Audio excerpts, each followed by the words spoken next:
Why is it so hard to change? Even though we know in our mind, we are totally sure, 100% sure, that the change that we need to create in our life is absolutely necessary. We know that. We know that in our heart. We know that in our being. It's not about having doubts, right? But it's about doing the work.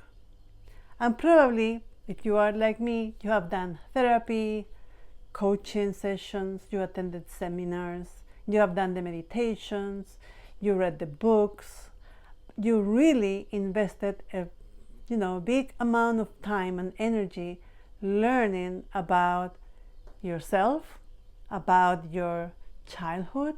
Maybe you know already your wounds, what hurts you, and even the reasons why you repeat that pattern over and over again, even though you know it's not good for you, right?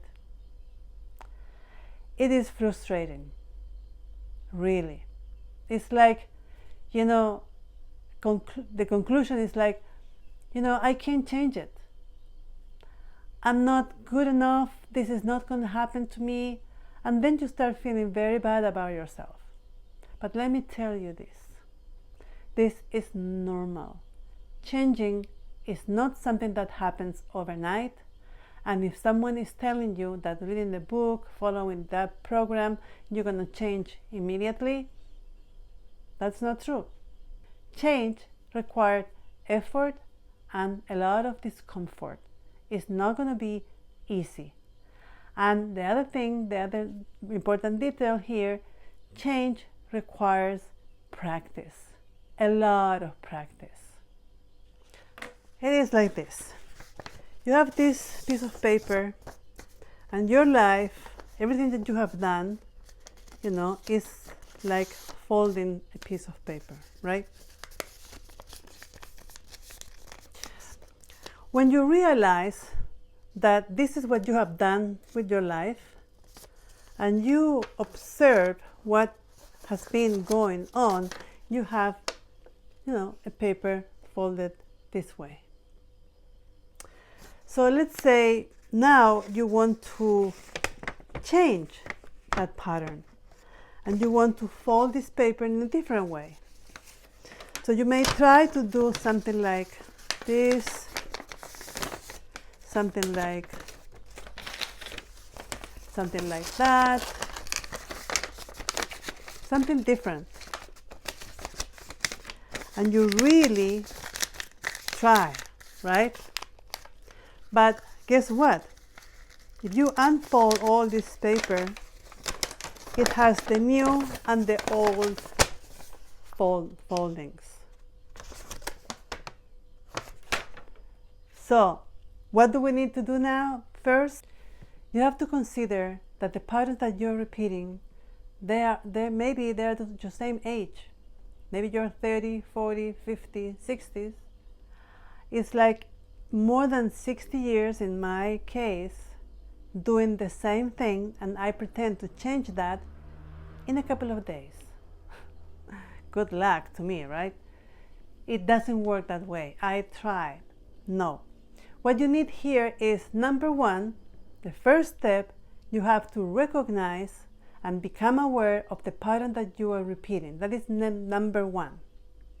And then the next step is becoming very familiar with that pattern without judging, without resisting, without just accepting the way it is as it is, without trying to change anything, because we need to be able to face it as it is, liking it or not. So we have to go through that discomfort of recognizing something in ourselves that we may not like, but it's part of us. That's why parts work is very important and is so helpful. So if you go to my website, you're going to find the link in the description. There is a way to get parts work that you can work with yourself on your own, just following a few steps. Okay, so but we're talking about that we have to go through the discomfort for change. And it's not only that, we need to practice, because we are trying to, unfold this piece of paper to make new foldings in a different way, and it's going to take time and a lot of practice. So I would suggest, for this week, that you go on meditation. You can meditate every morning or every evening or before going to bed for 10-15 minutes. But I want you to, instead of trying to disengage from the thoughts in your mind, I want to pay attention to them.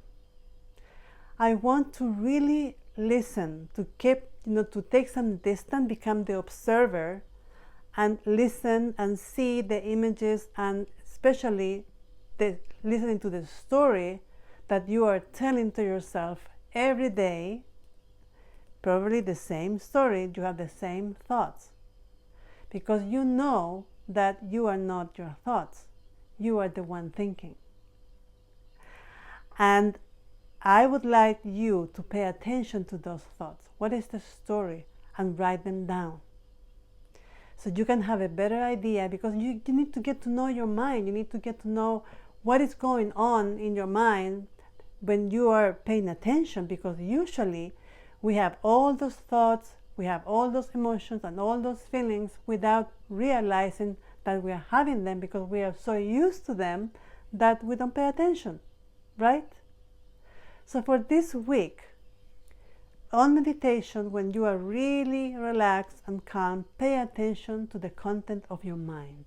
What are the voices in your head telling you about yourself or about the situation? But you have to have an idea and write them down in your journal. You're going to go over this later, and you may be very surprised. So for this week, this is the step that we are taking. We are paying attention to our thoughts. We're going to write them down without judging, without changing, without nothing, without absolutely doing or feeling nothing. It's just observation. Become the observer. So if you want to know more about my program, I have a special program. It's an emotional container to work for 8 weeks. All the information is in the link below in the description. You can check that, and you can book you can book a free call with me for clarification. So we can talk about your situation. You can tell me what is going on, how this path has been for you, what do you think you need, and we can have this conversation to see if working together will be a good fit for you. I would love to be helpful. And please remember, subscribe to my channel so you don't miss any of the videos. This is a series that I'm creating with different steps to make real changes in your life, how to really break the patterns, and so don't miss any of them, right? So I hope this was good for you. Share with your friends if you like it. Leave me a comment. You have no idea how much I enjoy when someone says something. If you really agree with something, if this resonates with you, I would love to know, right? Okay, so thank you for watching. See you next time. Namaste.